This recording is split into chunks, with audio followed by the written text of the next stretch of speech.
வந்ததையா உன்னை நினைச்ச மனசுல எனக்கு நீக்க வந்ததையா தோப்புக்குள்ள குருவி எல்லாம் சொந்தம் கொண்டு பேசுது சொந்தமுள்ள நானும் ஜோடிய போவாவது ஊருக்குள்ள பார்த்து வச்சு சேதி ஒன்று பார்க்கணும் ஓரடங்கு போன பின்னு நாம மட்டும் பேசணும் சந்தனத்தை பூசவா நின்று ஒன்று போடவா சங்குமணி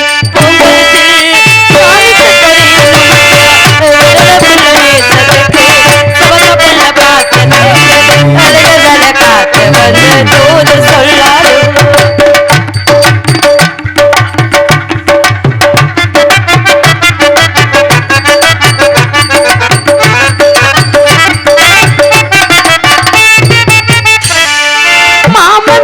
மருது ஒண்ணு மறந்திருக்க முடியலையே மருகி மருகி உருகி கரைஞ்சு பாட வைக்கிறீ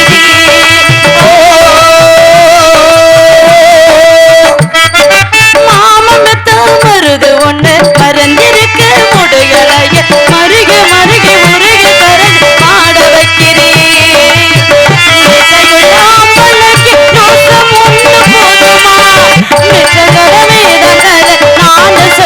வேணுமா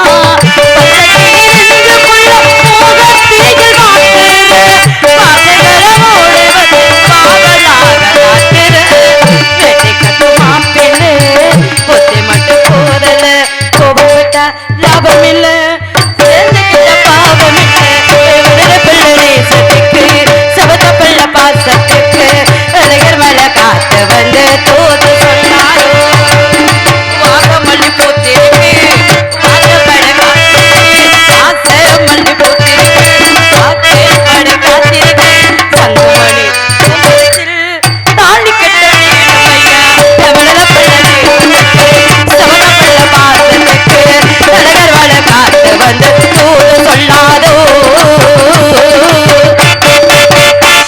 காரணம் இதற்காக என்ன காரணம் சீக்கிரம் ஏதுமா நீ பார்க்கற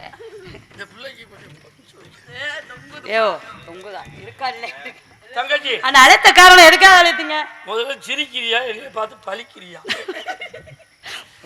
நான் உண்டு என்ற வேலை உண்டுன்னு நான் இருந்தேன் இந்த உருவத்தை பார் இந்த பருவத்தை பார் யாரு வக்கால ஒளி உறவுகள் மாப்பிள்ளை உறவுகள் யாருன்னு அவரு வேடுவர் வேடுவரா காலையிலே வெள்ளன உள்ளே பொச்சை ஏற்பட்ட பொச்சை நான் கேள்விப்பட்டதே கிடையாது அவர் எதுக்கு இங்க வந்தாரு பார்த்தது கூட கிடையாது கேட்டீங்களா இல்ல எதுக்கு வந்தாருன்னு அது அதுல புரியுமா ஆம்பளை உள்ள விடலாமா ஆம்பளை உள்ள விடலாமா என்ன காவல் பாக்குறீங்க உள்ள விடணும்னா ஆம்பளை தான் இருக்கணும் நான் இழுத்தே புடுவேன் என்னத்தை தங்கச்சி இவர்தான் தலையில் பாருங்கள் கோழியோட குண்டி மசிது வருக வருக வேணா வேடு வரே வாருங்கள் தங்களை எங்களுக்குள்ள விளக்கப்படி வரவேற்கிறோம் தாங்கள் வந்த காரணத்தை மிக சுருக்கமாக எடுத்து சொல்லுங்கள் எனக்கு கிளம்பாதுடா அதான் கிளம்பாது ஊருக்கே தெரியுமே கிளம்புச்சு கோவம் அதான் கிளம்பாது ஊருக்கே தெரியுமே நிக்காது எது அது நிக்காது நான் ரொம்ப பாசக்காரன் நிக்காது ஓடி போயிரு வாய்ப்பே கிடையாது ஊர் உலகத்துக்கே தெரியும் கிளம்பாதுன்னு இதுக்கு மேல நீ சொல்ற அந்த புள்ள கை கொடுக்கு எதுக்குங்க கிளம்பாதுன்னு சொல்றதுக்கா அதுக்கு தான் கை கொடுக்கறாங்க போல இருக்கு சென்று வரீங்களா பிறகு சென்று வாருங்கள் நான் சென்று நீங்கள் சென்று கவுத்து கட்டிலே கவுத்து கட்டலையா கோகிலாவை போட்டு ஐயா கவுத்து கட்டல வேணாங்க மரக்கட்டில் போட்டுக்கங்க உடம்பு வசதிக்கு நல்லா இருக்கும் வருகிறேன் சென்று வாருங்கள் பார்த்து புடியுங்கள் எதை அவசரப்பட்டு பிடித்து பார்த்த உடனே பிடிக்க தான் போறேன் மல்ல மல்ல மல்ல மல்லே மல்லே உங்களுக்கு என்ன மல்லே வந்தாரி வரிகொண்டு வரவேற்று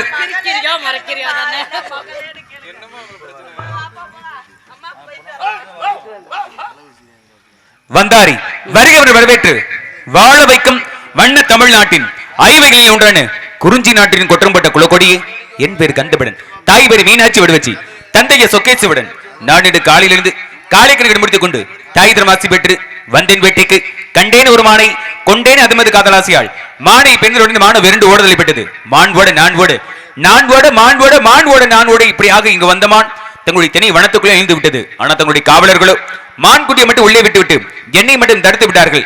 காரணம் கேட்டேன். இடத்திற்கு தலைவியான தங்களிடத்தை அனுமதி கேட்க வேண்டும் என்று திட்டார்கள். தலைவி அப்படிங்கிற முறையில அன்போடும் பண்போடும் பாசத்தோடும் நேசத்தோடும் கேட்டுக்கொள்ளுவனாக இங்கு வந்திருக்கூடிய மானுக்கு உண்டான பெருமைகளை கூறும் சற்று கவனமாக கேளுங்கள்.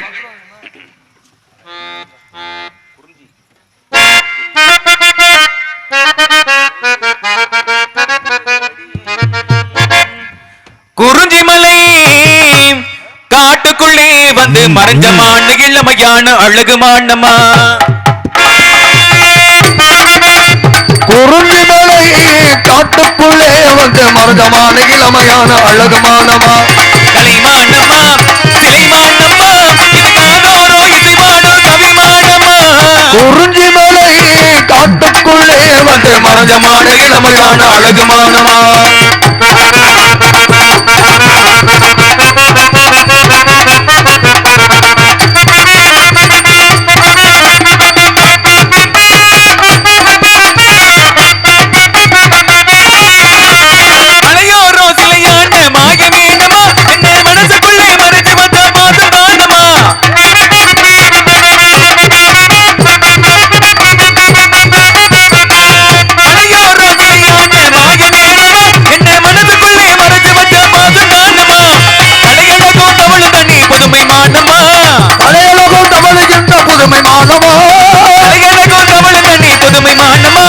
கண்ணுக்குள்ளே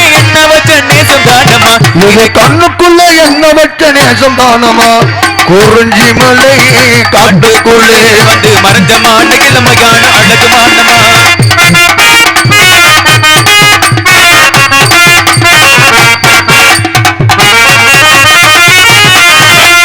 அள்ளிமான் வந்ததெல்லாம் உண்மைதானமா.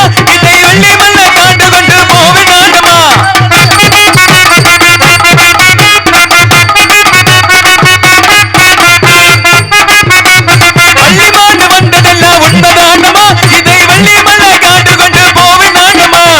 நல்லபடி உள்ள வந்து காட்ட பாரமா. நல்லபடி உள்ள வந்து காட்ட பாரமா. இல்லை என்று சொல்லிடாத வள்ளி மானமா. இல்லை என்று சொல்லிடாத வள்ளி மானமா. குறிஞ்சி மலை காட்டுக்குள்ளே வந்து மறைஞ்சமான இளமையான அழகு மானமா.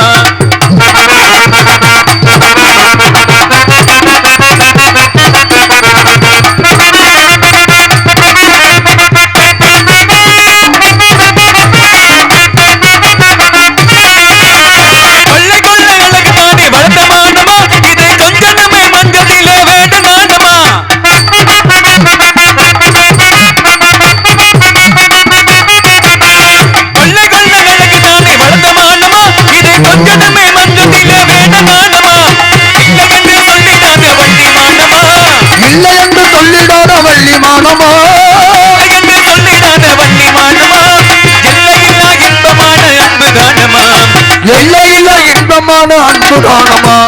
குறிஞ்சி மலை காட்டுக்குள்ளே வந்து மறைஞ்சமான இளமையான அழகு மானமா. கலைமானமா செய்மானமா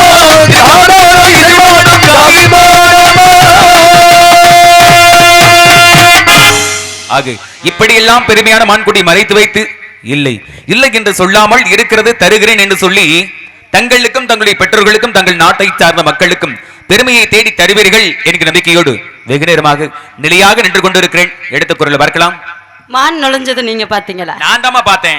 உள்ள போனதை பாத்தீங்களா? உள்ள போனதை பார்த்தனால வந்திருக்கிறேன். நீங்க 4 பேரும் பாத்தீங்களா உள்ள போனதை? ஏன்னா முதல் காவல்ல அண்ணன் இருக்கிறாரு. சரி. அடுத்து தோழி இருக்கிறாங்க.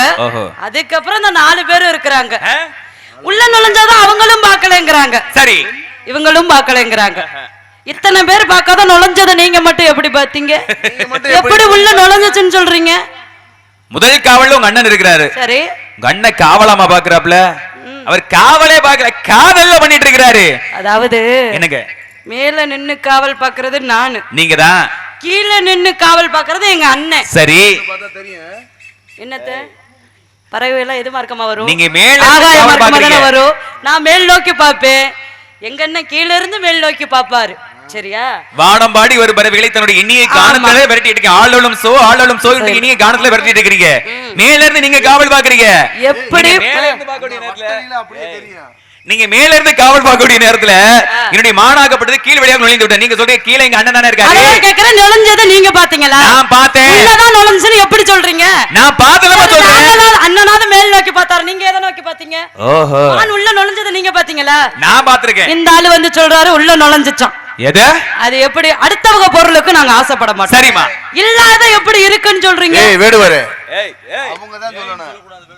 அவங்க தான் சொல்லணும் என்னன்னு உள்ள நுழைஞ்சிச்சுன்னு. ஓஹோ, அது சொல்ல மாட்டாங்க. என்ன காவல் பாத்துக்கிட்டு இருக்கோம், உள்ள நுழைஞ்சிச்சா நுழையலான்னு எனக்கு தெரியும்.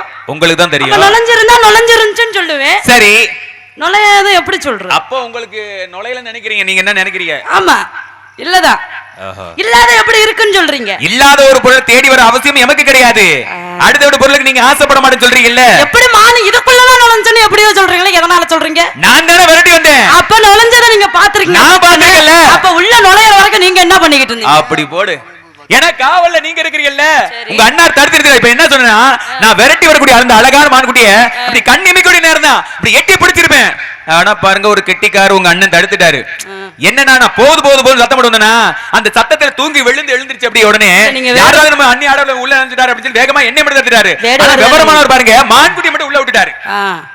மான்குட்டி மட்டும் உள்ள விடாம இருந்துட்டாருன்னா எனக்கு என்ன சந்தேகம்னா, மானம் பிடிக்கவே உங்களால முடியலையே. அடேங்கப்பா, எதுக்கு வந்தீங்க? மான்குடி எப்படி கிடைக்குதா? மான பிடிக்கவே இல்லை அப்படிங்கிறீங்களே. சரி, நீங்க மட்டும் கொஞ்சம் அனுமதி கொடுத்து பாருங்களே. சரி. அடடடா, எப்பேற்பட்ட புடி தெரியுமா? ஏன்னா இந்த மான்குட்டியை மட்டும் நான் கையால பிடிச்சுன்னு வச்சுக்கல, என்ன பண்ணுவீங்க? ஆயுசுக்கும் மறக்க மாட்டாங்க. இதெல்லாம் உள்ள நுழையிறப்பே செஞ்சிருக்கணும். நுழைய விட்டுட்டு வந்து பிடிக்கிறனா இது என்ன அர்த்தம்? இடம் வந்து உங்களுக்கு சொந்தமானது. விட்டதை பிடிக்க முடியுமா? ஏன் பிடிக்க முடியாதா? அப்படியே இருந்தாலும் அது யாருக்கு சொந்தமா இருக்கும்? யாருக்கு சொந்தமாகும்? எனக்கு தான் பிடிக்கிற யாரும் அவங்களுக்கு தான் சொந்தமாகும். அப்பனா நீங்க நுழையறதுக்கு முன்னாடியே பிடிச்சிட்டு போயிருக்கணும். நுழையதான் நுழைஞ்சிச்சுன்னு சொல்றீங்க. எங்க அண்ணன் பார்க்கல, தோழிக பார்க்கல, நாங்களும் பார்க்கல, இல்ல அப்படிங்கிறோம். நீங்க தேடி வந்த மான் இங்க இல்ல.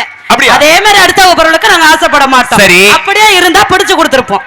நீங்க புடிச்சலாம் கொடுக்க வேணாம், அனுமதி கொடுத்தாலே போதும். மத்த வேலை நான், மத்த சொல்லி நான் பாத்துக்குவேன். நான் பாத்தீங்கன்னா இடமாக்கப்பட்டு உங்களுக்கு சொந்தமானது, மானம் எமக்கு சொந்தமானது. நான் வர்ற வேகத்தை உடனே ஏட்டி இந்த மானுடைய பிடிச்சு வச்சுக்கல. சரி, அப்புறம் நீங்க வருத்தப்படுவீங்க. என்னடா அது வந்த வேகத்துல இந்த விட ஒரே அப்படியா புடிச்சு விட்டாரு. என்னதான் இருந்தாலும் நம்ம கிட்ட ஒரு வார்த்தை அனுமதி கேட்டுனா இன்னும் கொஞ்சம் நல்லா இருந்திருக்குமே அப்படின்னு சொல்லி உங்க மனசுல ஒரு தவிப்பு வந்துடக்கூடாது. அதனால உங்ககிட்ட அனுமதி கேட்டீங்க. என்ன சொன்னாலும் மான் இங்க இல்ல, நுழையவும் இல்ல. நீங்க இல்ல இல்லன்னு சொன்னானே, ஒரு கால நேரத்துல ஒரு பொம்பளை பிள்ளை இல்ல இல்லன்னு சொன்னா நல்லா இருக்குமா? அப்ப என்ன சொல்லணுமா? இருக்குன்னு சொல்லி பாருங்க. அது எப்படி சொல்ல முடியும்? இருக்கா இல்லாத எப்படி சொல்ல முடியும்? அரிசி இருக்கா? இருக்கு. பருப்பு இருக்கா? இருக்குன்னு சொல்லி பழங்க. அப்படி இல்ல இல்லன்னு சொன்னா வச்சுக்கல, குடும்பத்துல தரித்திரமே உண்டாகுமா? அப்படி இல்ல குறைவா இருக்கு அப்படின்னு சொன்னால எப்படி இருக்குன்னு சொல்லணும்? குறைவாக இருக்கிறது, காலியாக இருக்கு. குறைவாக இருக்கிறது, காலியாக சொல்லினா அது நிறைவா இருக்காது. குறைவாக இருக்கு இருக்குன்னு சொல்லி பழகணுமா? இருக்குன்னு சொன்னா அங்க குடும்பத்துக்கே சிறப்பு. அப்படி இருக்கும்போது இடத்துக்கு உண்டான தலைவி நீங்க தேடி வந்திருக்கேன், விரட்டி வந்திருக்கேன், பிடிக்க வந்திருக்கேன். ஐயா வாங்க விடுவரே, உங்க மான்குட்டி நாங்க பாக்கல, பாக்கணும். சரி வாங்க, ரெண்டு பேருமே உள்ள போவோம். அப்படி நீங்க கூப்பிடணும். உள்ள உள்ளுக்குதான் நாம ரெண்டு பேருமே உள்ள போவோம். தைரியம் யாருமே இல்ல, நாம ரெண்டு பேரும் தனியா தான் இருக்கிறோம். எதுக்கு இல்ல போய் தேடி பாப்போமா அப்படின்னு சொல்லி நீங்க ஒரு வார்த்தை சொன்னீங்கன்னா நல்லா இருக்கும். அண்ணன்கள் எல்லாம் பத்தி உங்களுக்கு தெரியல போல இருக்கு. உங்க அண்ணனையா? ஆமா, அவரை பத்தி எமக்கு மட்டும் தான் தெரியும். அப்படிங்க? ஆமா, ஏதா ஆரம்பத்திலே பாத்துட்டேனே. சரி வாங்க, உள்ள உங்களை கூட்டு போய் என்ன செய்யறது? அம்மா இடம் எங்க உங்க இடத்து சொந்தமானே, மான்குட்டி இருக்கா இல்லையாங்கற நான் தானே சொல்ல முடியும். இல்லன்னு இத்தனை பேர் சொல்லி அத நம்மள நீங்க இங்க கூட தான் இருக்கு அப்படினு சொல்றீங்க. சரி, இல்லன்னு நான் சொல்றேன். எங்க மேடு இருக்கு எங்க பள்ள இருக்குன்னு வச்சு உங்களுக்கு தானே தெரியும். அப்ப பள்ளத்துக்கு மேட்டுக்கு ஏன் மான விட்டீங்க? உங்க வேலை என்ன வேலை? மான பிடிக்கிறது என் வேலை. அதானே உங்க வேலை. அதான் என் வேலை. ஏன் விட்டீங்க? அப்ப இந்த வேலையே சரியா செய்ய முடியாத என்னத்துக்கு இந்த வேலைக்கு வரீங்க? வேற எந்த வேலை நீங்க எதிர்பார்க்கறீங்க அப்படி மட்டும் நினைக்காதீங்க. சரி, நீங்க என்ன அடுத்த விட என்ன தகப்போடு சொத்தெல்லாம் கேட்டா வாங்கன்னு சொல்லிருக்காங்க. அப்படிங்கும்போது உங்க இடத்துல வந்து நான் பாட்டு போய் உள்ள நினைச்சு வச்சுக்கல, உங்க இடத்துல தங்கமோ முத்தமா பவளோ வெள்ளி ஏதோ வச்சிருந்து கொஞ்சம் குறைவாயி போச்சுன்னா இந்த வேடுவர் எங்க இருந்தோ வந்தாருப்பா, மானுடி தேடி வந்து வந்தாரு, என் வீட்டுல இருக்கக்கூடிய நகரத்துல அழிட்டு போயிடும் சொல்லி எம்மளை திருட்டு பண்ணுறதுக்கா அந்த மாதிரி படி ஏத்துக்குள்ள என் மனசு எமக்கு கிடையாது. அதனால உங்க அனுமதி கொடுத்தீங்கன்னா பக்குவமா கையோட பிடிச்சு போலாம் அப்படிங்கிற நினைக்கிறேன். நீங்க நினைக்கிற போல காட்டுக்குள்ள நீங்க தன்னந்தனி தான் நிக்கிறீங்க. உங்களை போல ஒரு பெண்மணி என்ன பண்ணாரு அப்படின்னா சரி. காட்டுக்குள்ள தன்னந்தனியா இருந்தாரு. என்ன போல ஒருத்தர் வேட்டைக்கு போனாரு. சந்தன மகாராஜா வேட்டைக்கு போக ஆரம்பிச்சாரு. சரி. வேட்டைக்கு போக பார்த்தா இதே மாதிரி காட்டுக்குள்ள சரி. தன்னந்தனியா வேட்டையான கைக்கு ஒரு விலங்கு கூட சிக்கல. என்னடா அது ரொம்ப நேரம் ஆகி போச்சு, இன்னும் கைக்கு ஒண்ணுமே கிடைக்கல அப்படின்னு சொல்லி சரி. ரொம்ப நேரமா களைப்பாயிருச்சு. சரி தண்ணியாவது குடிச்சுக்கலாம்னு சொல்லி சுத்தி முத்தி பார்க்க முடியல. பக்கத்துல பாத்தீங்கன்னா ஒரு நீரோடைய பட்டு ஓடிட்டு இருந்துச்சு. சரி. அதுல பார்த்தோன்னா அப்படி தண்ணி அள்ளி குடிக்கணும்னு சொல்லி மண்டிட்டு இரு கைகள் நீர் அள்ளி பருகலான்னு பார்க்க முடிய நேரத்துல கண்ணுக்கு எதிர பாத்தீங்கன்னா மிகப்பெரிய ஒரு அழகான பெண்ணு. இந்த ரம்பை ஊர்வசி மேனகை துளத்துமே சொல்லுங்க மொத்த அழகையும் சேர்த்து வைத்தால் எப்பேற்பட்ட அழகு இருக்குமோ அழகுன அழகு அப்பேற்பட்ட பேரழகி. பேரழகி கிட்டத்தட்ட சொல்றீங்க உங்களை மாதிரியும் வச்சுக்கலாம், வச்சுக்கலாமா? உங்களை மாதிரி கூட வச்சுக்கலாம். அழகுல உங்களை மாதிரி கூட அழகான பெண் தான் சொல்றேன். தன்னந்தனியா காட்டு கணிச்சவனு இவன் போன வேலையை பார்க்க வேண்டியதானே. இந்த பெண்ணை பார்த்தவன உனக்கு தாகமே தணிஞ்சு போச்சுங்க. அப்ப கேக்குறாப்ல, ஏமா என்ன யாருமே இல்ல இந்த காட்டுக்குள்ள, நீங்க மட்டும் தனியா இருக்கிறீங்க, நானும் தன்னந்தனியா தான் நிக்கிறேன். உங்களை பார்த்தோன்னே எனக்கு ஒரு விஷயம் தோணுது, சொல்லவா? இருந்தாலும் பேச்சலாம் பாத்தீங்களா? என்னங்க ஏமா அப்படி தவறா நினைக்கிறீங்க? நான் உங்களை சொல்றேன். யார சொல்றீங்க? அப்படி இல்ல, கதையில சொல்லி சந்தன மகாராஜா கேக்குறாப்ல, தண்ணி குடிக்க போனார்ல, தண்ணி குடிக்க போறத விட்டுட்டு இந்த பெண்ணை பார்த்தோன்னே தாகமே தணிஞ்சு போச்சு. சரி. பார்த்தோன்னே ஏமா தனியா காட்டுக்குள்ள நிக்கிற ஒரு பொம்பளை பிள்ளை, பருவ பிள்ளை, வயசு பிள்ளை, நானும் சின்ன பையனா நச்சினுக்கு முன்னு ஜம்முன்னு தான் இருக்கேன், உங்க பார்த்தோன்னே எனக்கு ஒரு ஆசை வருதுங்க அப்படின்னு சொல்லி கேட்ட உடனே உங்களை பார்த்தோன்னே என்ன எதுக்கு என்னைய பார்க்கத்தான் உங்களை பார்த்தோன்னு தானமா அப்படின்னு சொல்லி நான் சொல்லலைங்க. சரி. சந்தன மகாராஜா அந்த பெண்ணை பார்த்து கேக்குறாரு. அங்க நிக்கக்கூடிய பெண் யாரு? கங்காதேவி நின்னுட்டு இருந்தா. சரி. அவளை பார்த்தோன்னே கேக்குறாரு, ஏமா உங்களை பார்த்தோன்னே எனக்கு ரொம்ப ரொம்ப ஆசையா இருக்கு, ஒரு வார்த்தை மட்டும் கேட்டுக்கவா அப்படின்னாங்க. அந்தமா பாருங்க, நீங்க எங்க எனக்கு மட்டும் இல்லங்க, எல்லாருக்குமே அந்த ஆசை தாங்க வரும். அப்ப அவருக்கு அந்தமா சொல்றாங்க, நீங்க என்ன வேணாலும் கேளுங்க, என்ன கேட்க போறீங்க கேளுங்க அப்படின்னு சொன்ன உடனே அப்படி வாமா வலிக்கு அப்படின்னு சொல்லி உங்களை நான் கல்யாணம் பண்ணிக்கலாம் எனக்கு என்ன சொல்றீங்க? எவ்வளவு தைரியம் பாரு. வந்தவனே காந்தமாடு கம்பள பூந்த மாதிரி பூந்தப்பே தெரியும். நானும் ஒரு மார்க்கமாவே பேசிக்கிட்டு இருந்தான். எவ்வளவு தைரியம். எங்க அண்ணன் வீரத்தவனை கூப்பிட்டேன்னு வச்சுக்கோங்க, அவரை வந்தாலே என்னை பார்த்தாலே பயந்து ஓடி வருவாரு. அவரு எடுத்துக்கிட்டு வந்தாருன்னு வச்சுக்கோங்க. ஆமா அப்படியா? அவர் என்ன பார்த்தாலே பயந்து ஓடுவாரு. யாரு? அவரை பத்தி உங்களுக்கு தெரியல. வள்ளி பொண்ணு எடுத்துக்கிட்டு வந்தா முழு முழுன்னு இருக்கு, நீ சந்தனத்தை பூசி விட்டு வள்ளி பொண்ணு நான் உங்களை சொல்றேன்னு நினைக்கிறீங்களா? தவறா பேச மாட்டேன் நான், என்னைக்கு அப்படி தவறா நினைக்காதீங்க. சந்தன மகாராஜா கங்காதேவி பத்தி கேக்குறாரு, ஏமா உங்களை பார்த்தோன்னே எனக்கு ஆசை வந்து கல்யாணம் பண்ணிக்கன்னு சொல்லி கேக்குறாரு. அப்ப அந்த பெண்ணு என்ன தெரியுமா சொல்றாங்க? கல்யாணம் தானே பண்ணிக்கணும், சரிங்க தாராளமா பண்ணிக்கலாம், ஒண்ணும் பிரச்சனை கிடையாது. ஆனால் ஒரு நிபந்தனை, திருமணத்துக்கு பிறகு நான் எங்க வேணாலும் போவேன், எப்படி வேணாலும் இருப்பேன், என்ன ஏன் போற எதுக்கு போற அப்படின்னு சொல்லி எந்த ஒரு கேள்வி செய்வேன். நானா இருந்தா சோத்துல வசத்தை வச்சு கொடுத்து கொண்டு போடுவேன். ஏது அந்த பெண்ணு தானமா சொல்றா, அந்த பெண்ணு கங்காதேவி தான் சொல்றாங்க, நான் எங்க வேணாலும் போவேன் திருமணத்துக்கு பிறகு, ஏன் போற எதுக்கு போற, அங்க போகாத இங்க போகாத, இதை செய்யாத அதை செய்யாத இப்படி செய்யாத அப்படி செய்யி அப்படின்னு சொல்லி நீங்க எதுவுமே ஒரு கேள்வி கேட்க கூடாது. கேள்வி கேட்டீங்கன்னு வச்சுக்கல, ஒரு வினாடி பொழுது கூட நான் கூட இருக்க மாட்டேன், உடனே போயிடுவேன் அப்படின்னு சொல்லி கங்காதேவி சொன்னா. சரி. இவன் பாருங்க என்ன சொல்றாப்ல பத்தில, ஏன்னா அழகான பெண்ணை பார்த்தோன்னே யாருக்கு தான் ஆசை இருக்காது. நீ என்ன வேணாலும் பண்ணிக்கங்க, எங்க வேணாலும் போங்க, எப்படி வேணாலும் வாருங்க, ஆனா ஒன்னே பிரச்சனை கிடையாது, என்னை கல்யாணம் மட்டும் பண்ணிக்கமா அப்படின்னு சொன்ன உடனே இருவருமே சம்மதப்பட்டு பாத்தீங்கன்னா காதல் திருமணம் புரிஞ்சுக்கிட்டாங்க. சம்மதப்பட்டு திருமணம் முடிஞ்சல ஒரு வருஷம் கழிச்சு ஒரு அழகான ஆண் குழந்தை, ஆக அழகுன அழகு அப்பேற்பட்ட ஒரு அழகு அழகான ஆண் குழந்தை பிறந்தது. அந்த குழந்தைய இவ தூக்கிட்டு போறா, எங்க தூக்கிட்டு போனா கங்கையில போட்டு. யாரையா அவ இவன் பேசிக்கிட்டு இருக்கீங்க? என்னங்க அவ இவ தூக்கிட்டு போனா விரல் இங்க வருது. விரல் விடுறதுனால தவறா இருக்கா ஐயா? விரல் விடுறதுனால தவறு இருக்கா? இங்க வருது. விரல் விடக்கூடாதா? தூக்கிட்டு போனா இல்லங்க, காது குடைக்கின்ற பொழுது இல்ல, காது குடைக்கின்ற பொழுது விரலை விட்டு பாருங்களே, இல்ல காது குடைக்கின்ற பொழுது விரலை விட்டீங்க அப்படின்னா கொஞ்சம் சுகமா இருக்கும். காது விடுவது மட்டும் தான் நமக்கு பாதுகாப்பு. கோழி இறக்க விடுவாங்க, வேற என்னன்னு விடுவாங்க, அதோட காதை மட்டும் விட்டு பாருங்களே சுகமா இருக்கும். பார்த்தோன்னா ஒரு அழகான ஆண்கள் பிறந்தவனே நான் உங்களை சொல்லவே இல்லைங்க, கங்காதேவியை சொல்லிட்டு இருக்கேன். கங்கையில போட்டு குழுவதை எடுத்து போயிட்டான். சந்தன மகாராஜா சுதர்ச்சி கேட்க நினைச்சாரு, கேட்க முடியல. காரணம் என்ன? திருமணத்துக்கு முன்பதாக போட்டுக்கொண்ட ஒப்பந்தம். விட்டுட்டு போயிட்டா அப்படின்னா யாராலும் நிம்மதியா இருக்க முடியுமா? முடியாது. இப்படியே பாத்தீங்கன்னா 7 குழந்தைகள் பிறந்தது. 7 குழந்தைகளுமே பார்த்து கங்கையில போட்டு கொண்டுட்டா கங்காதேவி. ஏன்னா ஒரு அழகான பொண்டாட்டி வாழ்க்கை துணை இருந்த பிறகு பாதியில விட்டுட்டு போனா யாருக்கு தான் ஏக்கம் இருக்காது? எல்லோருக்குமே ஏக்கம் தான் செய்யும். அதே போல அந்த மனுஷனை கேட்காம இருந்தாரு. இப்படியே பாத்தீங்கன்னா 8வது ஒரு ஆண் குழந்தை பிறந்தது. 8வது ஒரு குழந்தை பிறந்த உடனே அந்த குழந்தை கங்கையில் போட்டுக் கொள்வதற்காக எடுத்துக்கொண்டு போறா. யாரு? கங்காதேவி. அப்பதான் சந்தான மகாராஜா துவச்சு கேட்கிறாரு, ஏண்டி ஏய் உன்னை எல்லாம் விட்டு வச்சிருந்தா இந்த பூமி தாங்குமா, இல்ல இந்த ஊர் தாங்குமா, இந்த நாடு தான் தாங்குமா, இந்த நகரம் தான் தாங்குமா அப்படின்னு சொல்லி கேட்டாரு. அப்ப கேட்ட உடனே 7 பிள்ளை போட்டு கொண்டுட்டு இந்த பிள்ளையும் போட்டு கொள்வதாக எடுத்து போறீங்க, நீ எல்லாம் மனுஷியாடின்னு சொல்லி கேட்ட உடனே அப்பதான் அந்த பெண்ணு கோவப்பட்டு சொல்றாங்க, என்னைக்கு நீங்க நீ தடுத்து நிறுத்தி கேள்வி கேட்டீங்களோ ஒரு வினாடி பிள்ளை கூட நாங்க இருக்க மாட்டேன், நான் போறேன் எங்க அப்பா வீட்டுக்கு அப்படி சொல்லி பிள்ளை தூக்கிட்டு போயிட்டா. பிள்ளை தூக்கிட்டு சும்மா போனாங்க. அப்ப என்ன சொல்லி அப்போ ஒரு சபதத்தை போட்டு போறாங்க, இந்த குழந்தையை வளர்ந்து ஆளாக பிறகு ஒரு அரசனுக்கு உண்டான அனைத்து வித்தையிலுமே கற்ற பிறகு மறுபடியும் இந்த குழந்தை நான் உங்ககிட்ட ஒப்படைச்சிடறேன் அப்படின்னு சொல்லி போனா, அங்க வளர்க்கக்கூடிய குழந்தை யாராக அப்படின்னா அவதான் பீஸ்மர் என்று சொல்லக்கூடியவள். பீஸ்மர் என்றாலே உறுதியான முடிவை எடுக்கக்கூடியவரான். அதுல என்னன்னா இன்னொரு விஷயம் என்னன்னா, பூலோகத்துல மக்களுக்கெல்லாம் எப்பொழுது இறப்பு வருகிறதோ யமதர்மன் எப்பொழுது நினைச்சா அப்பதான் அவருக்கு இறப்பு உண்டு. ஆனா பீஸ்மர் என்று சொல்லக்கூடியவருக்கு அவர் நினைத்தால் மட்டும்தான் அவருக்கு இறப்பு, அவர் நினைக்கல இறப்பே கிடையாது. அது போல அவர் அந்த வேட்டைக்கு போய் அப்படி பல சாதனை புரிஞ்ச மாதிரி நானும் இந்த வேட்டைக்கு வந்து இந்த மான்குடியை பிடிச்சு பல சாதனை புரியணும் அப்படிங்கிற ஒரே நோக்கத்துக்காக வந்திருக்கிறேன். நீங்க என்ன சொல்றீங்க? சரி, மான தேடி வந்திருக்கீங்க அப்படித்தானே? இத கையில வச்சிருக்கிறது என்ன? சிலிமுகம் என்று சொல்லி கை வைத்திருக்கிறேன். இத வச்சு என்ன செய்யலாம்? இத வச்சு என்ன வேணாலும் செய்யலாம். ஆனா நான் எதற்காக வச்சிருக்கேன் அப்படின்னா, ஒண்ணுமே செய்ய மாட்டேன், மனசால எதை நினைச்சா அப்படி காட்டினாலே போதும். அப்ப இவர் அதை அப்பவே செஞ்சிருக்கணும், உள்ள நுழையறதுக்கு காட்டி இருக்கணும். அப்படி சுலபமா காமிச்சு பிடிக்கிறதுக்கு மனசே இல்லமா. சரி, ஒரு முயற்சி இருக்கணும், அதுல பயிற்சி இருக்கணும். உள்ள விட்டுட்டு அப்புறம் இத காட்டி பிடிப்பீங்களா? ஆமா, எனக்கு காட்டுறதுக்கு மனசே இல்ல. அப்படி எங்க காட்டணுமோ அங்க காட்டினா மட்டும் போதும் அப்படி நோக்கத்தோட நின்று இருக்கிறேன். மான் இல்ல. கட்ட வண்டி கரையான கலந்த வண்டி, ஆளா பறந்த வண்டி, ஆடி ஆடி அடுத்த வண்டி, ஆளா பறந்த வண்டி, ஆடி ஆடி அடுத்த வண்டி, ஓட்ட வண்டி ஓட்டல மாமா மாட்டுக்கிட்ட சமரமா